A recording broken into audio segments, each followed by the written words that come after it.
BRS ప్రభుత్వ హయాంలో మైనార్టీల అభివృద్ధి నిలిచిపోతుందన్నారు మంత్రి కొండా సురేఖ.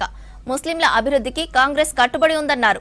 8 కోట్ల రూపాయలతో పనులు చేపట్టామన్నారు. వరంగల్ ఈద్గాలో ముస్లింలతో కలిసి మంత్రి కొండా సురేఖ, మేయర్ గుండు సుధారాణి ప్రార్థనలు చేశారు. సీఎం రేవంత్ రెడ్డి నాయకత్వంలో అన్ని వర్గాలకు సమాన ప్రాతినిధ్యం దక్కుతుందన్నారు.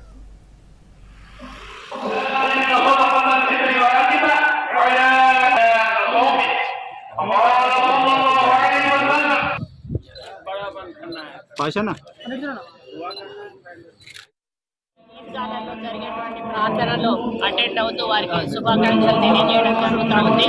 మరి గత ప్రభుత్వంలో మైనారిటీల అభివృద్ధి పూర్తిగా నిర్లక్ష్యం చేయబడింది. ఎక్కడ కూడా మసీదులు కానీ, ఈద్గాలు కానీ, లేకపోతే వాళ్ళకి సంబంధించినటువంటి శ్మశాన వాటికల విషయంలో కానీ ఎక్కడ కూడా ఒక్క రూపాయి అభివృద్ధి జరగలేదు. గతంలో నేను ఎమ్మెల్యేగా ఉన్నప్పుడు చేసిన అభివృద్ధి తప్పితే ఇక్కడిదక్కడే ఉండిపోయింది.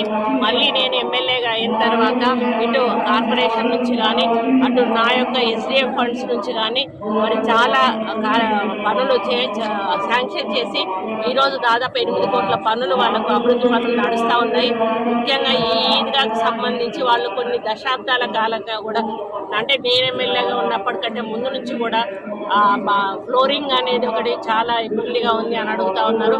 కానీ అప్పుడు మరి ఇంత నిధుల అవైలబిలిటీ లేకపోయే అందుకని వేసుకోలేదు. ఈసారి మేము ఆల్రెడీ శాంక్షన్ చేసాము. 1,58,00,000 టెండర్ ప్రాసెస్ ఉంది. అది మనకు ఎమ్మెల్సీ ఎన్నికలు కూడా రావడం వలన లేట్ అయింది.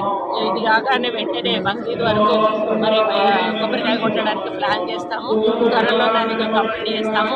ఎందుకంటే మైనారిటీస్ పవిత్రంగా ప్రార్థనలు చేసుకునేటువంటి ప్రాంతము మరి వారికి అనుగుణంగా ఉండాల్సిన అవసరం ఉన్నది. మరి ఇది మొత్తం పంటలన్నీ కూడా పాడైపోయినాయి. ఏది ఏమైనా కూడా ఈ రంజాన్ను నిన్నటి కొత్తగా